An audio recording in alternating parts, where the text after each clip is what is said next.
My mother-in-law is an accountant, and what she does best is sitting in one place for a long time doing her work. It seems to me that she traded everything for her job. No husband, no hobbies, only work. Although she does know how to relax sometimes, to the fullest. That is, she rests the same way she works. Actually, I'm not critical of her, but I'm pondering how much she and I are alike in many ways. It's like looking at her in a mirror and being surprised, am I really like that? Also working as a freelancer, I spend even more time at the desk than she does. I also don't get much joy from various entertainments. I always preferred success at work to them. Usually I don't find time for holidays, but if a holiday did break into my life, I would go all out. So much so that sometimes I didn't remember the end of the holiday, for which I constantly blame myself afterwards. By the way, my mother-in-law is the same way. But there is one difference. I blame myself quietly and no one knows about it. In reality, I justify myself by hook or by crook, even attacking, saying that no one is an angel, while my mother-in-law always worries loudly if you remind her of even her most insignificant misconduct. And I want her not to worry so much, and on the contrary, I focus on the places where she is most ashamed. I just want to eliminate all her fears. So what if she fell asleep in the middle of the holiday? So what if she met some man? In the end, everything is quite within the bounds of decency, which cannot be said about me. But I try to make sure that my mother-in-law does not see it, although often it just doesn't work out. Once I fell asleep in the bathtub, hiding from everyone. She and my wife pulled me naked out of the bathtub and dragged me to the bed. And once I fell asleep, not in my own bed, but in my mother-in-law's, firmly hugging her, thinking it was my wife. And how many times I came out naked after a shower, doing it demonstratively, as if to say, look how much I trust you all. And my mother-in-law always forgave me, just like my wife. In this, they were similar. They have such quick-to-cool-down characters. Or maybe it's also because my antics were actually more harmless compared to many other drunk men, of which there are plenty among neighbors and acquaintances. Or maybe because in general I was a very good person and valued both my wife and mother-in-law very much, and they knew it. In short, they had long since resigned themselves, and it had ceased to be any kind of event for them. But for me, it was, of course, a tragedy that I, albeit very rarely, sometimes cannot control myself. I spent my childhood in Finland, and because of that I had a long-standing dream to build a sauna so that the family would have a sauna day. A day when you can completely relax and spend this important event with the whole family. I saw this more than once in childhood in many families. I especially remember that if you try very hard, you can peek at the neighboring women. Of course, we didn't see much. I don't remember anything special, but the process itself seemed like a whole detective story. Here, of course, I was not going to peep at anyone. I wanted the sauna spirit itself. And such a day came. With my own hands, with the help of YouTube, I built something very similar to a good sauna. It was even a pity to start. Everything smelled of fresh wood and perfect cleanliness. Not at all what it was like in childhood. Everywhere the wood was darkened from time and dampness, and there was bound to be dampness. I studied all this and tried to avoid mistakes and troubles. But the greatest pleasure is when women sincerely admire your work and rejoice at the event. Of course, the main event is the end of the eternal construction. Although it was not easy work, and unfortunately or fortunately, I had to rest with friends and beer very often. Still a wonderful time, I said, remembering how we built. Yes, well done, my mother-in-law said sincerely. I've always been amazed at how you can be equally good at both mental and physical work. Thank you, my dear mother-in-law. I always hugged her when it was about something good, and she was used to it and always reached out to meet me herself. Darling, you're magnificent, my wife hastened to insert a compliment. Golden hands. This meant that today my favorite beer would flow like a river and there would be significantly fewer reproaches than usual. So I was already sipping my beer, launching the sauna for the first time. The sauna was perfect, and how the body rested. This, of course, is not a bathroom. And finally, there is so much space that I can wash my wife with my own hands. And why not? I really like it. Lather up my hands and body and slide and watch her roll her eyes with pleasure. Of course, we didn't limit ourselves to washing each other. I know how quickly she gets aroused when she washes my body. We tried something new and found quite comfortable places. At one point, we even froze for a long time, kissing like children. I comfortably settled on the shelf, and she sat on my knees. "How cool, honey. How I love you." My wife was on cloud 9. "Yeah." I gently stroked her back with my fingers, and they slid pleasantly over it. We came out of the sauna, where we already met my mother-in-law, who was seriously tuned. "Mom, it's a real high." My wife was being sly. Of course she felt good after such pleasure. "We'll check now," my mother-in-law answered in a businesslike way and disappeared behind the door for a long time. So long that even my wife went to find out how she was doing. But it turned out that everything was just fine. We were in an excellent mood. As I assumed, the sauna quickly became a ritual for us. Well, life, as I said, is quite monotonous for us. Boring? No. We all know how to find positives in everything. We had different times, but we always knew how to support each other. Sometimes my wife lashes out at everything. My mother-in-law and I hide and whisper behind her back, which drives her into a quiet rage. Sometimes we need to hug my mother-in-law from both sides and assure her that everything is fine, and she ends up believing us. And sometimes my nerves give out, and I like how these two women run around me, trying to give me all their care and love. Of course, there are also misunderstandings and long silent wars, but over time, complete mutual understanding came anyway.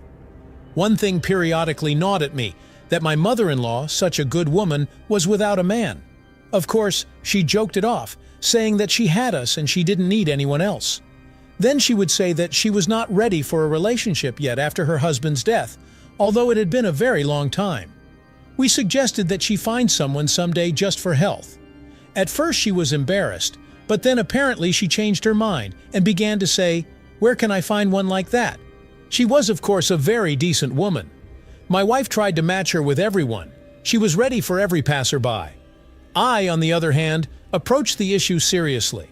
I began to look more closely at adult men, first trying to understand whether he was married or not, then what cockroaches he had in his head.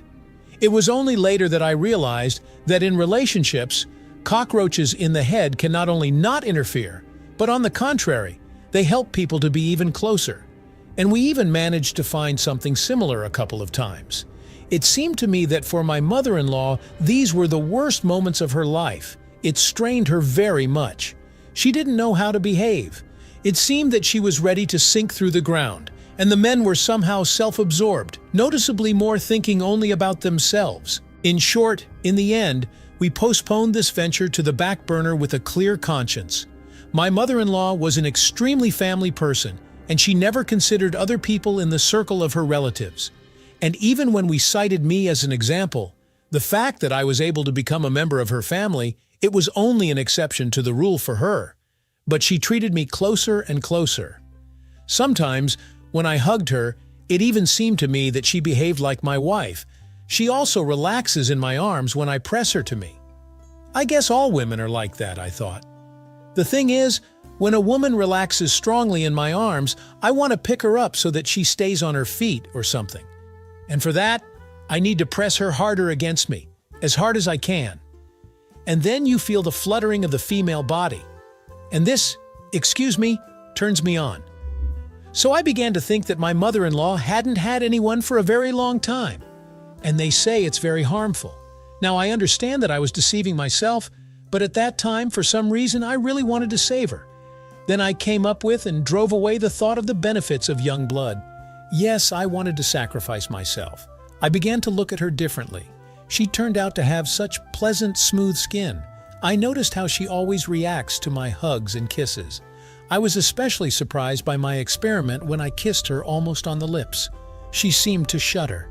Since then, I only kissed her where the lips end. She's definitely very hungry. And this thought has already haunted me. Our thoughts materialize, probably, but it is definitely true that thoughts are definitely transmitted to the people around us, especially if you reinforce your thoughts with desire. I've been convinced of this so many times. I remember I really want a girl, and after a while she starts wanting you. But with my mother-in-law, it's not quite like that. Or rather, not at all like that. I wasn't going to. I just wanted what was best. On day X, I was working at home as usual. My mother-in-law, as sometimes happens after the holidays, also stayed at home to work. Maybe we should do a sauna so that the body doesn't itch, the head doesn't hurt, I laughed, hinting at her headache from yesterday. You think it's funny? She said seriously, but jokingly. Let's do it. I jumped up joyfully and turned on the switch. Yes, by the word do a sauna, we just mean turn on the stove. But that's exactly what I wanted when I built the sauna. I'm not one of those who are fanatical about doing something with their hands. We still did our own things for a while. My mother-in-law, although she didn't feel very well, didn't show it. It's ready. Will you start? I asked. As you wish.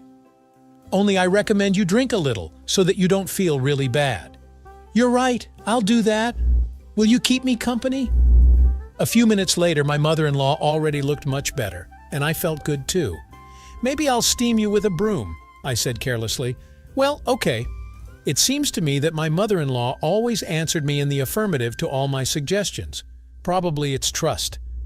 In my head, for some reason, some kind of barrier arose that I could break this trust. Yes, I'm just going to steam my mother-in-law to get a high from the sauna, said another part of me. My mother-in-law seemed to be waiting to be steamed, and while I was undressing, she was already lying on her stomach with a sheet thrown over her bottom and looking at me when I entered. So, now, for some reason I didn't want silence now, and I was mumbling something under my breath. I filled the bucket and poured it over my mother-in-law. The sheet was instantly soaked and stretched over her ass. I even had to lean over a bit so that my reaction to these sights wouldn't be noticeable. Oh, how good! My mother-in-law responded to my manipulations with the broom. I continued to pour water and pass every centimeter with the broom.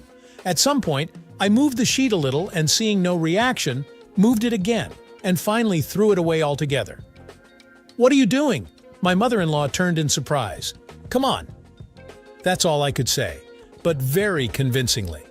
It seemed to convince her, and she relaxed again, closing her eyes. I took the soap and began to help with my other hand to rub her back. Then with both hands I began to knead her legs and thighs. My sheet had long been soaked, and it was visible at the expense of what it was holding at the moment. I glanced at my mother-in-law. There was fear in her eyes, but she didn't stop me. But most likely she couldn't stop me anymore. Things had gone too far.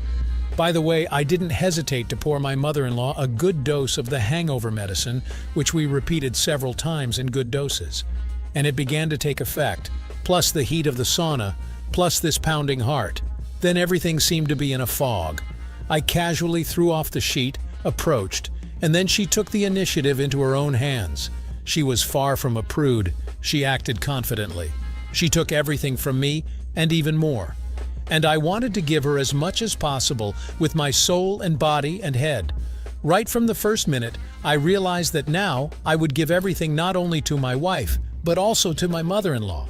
So unexpectedly, this modest woman turned into a woman who would take everything and even more. And I like it most of all. Everything coincided so much that the only thing I regretted was that it hadn't happened before. I don't know what will happen when my wife finds out. I've already imagined this moment so many times. For some reason, it seems to me that at first she will be indignant and will not understand. But then she will understand everything and will not mind. Let it be so. But for now, I have two women. I discovered a strange habit in myself to be here and there in a short period of time. For some reason, it always drives me crazy. And we began to often sleep as a family in the same bed. And my wife approves of how gently I hug her mother, because she dreamed that her husband would love her mother the same way. But she doesn't know yet that I love her even more. Did you like this story? Let us know in the comments what you liked. Subscribe to our storytelling podcast. Also, don't forget to like and ring the bell so you don't miss more interesting stories. See you soon.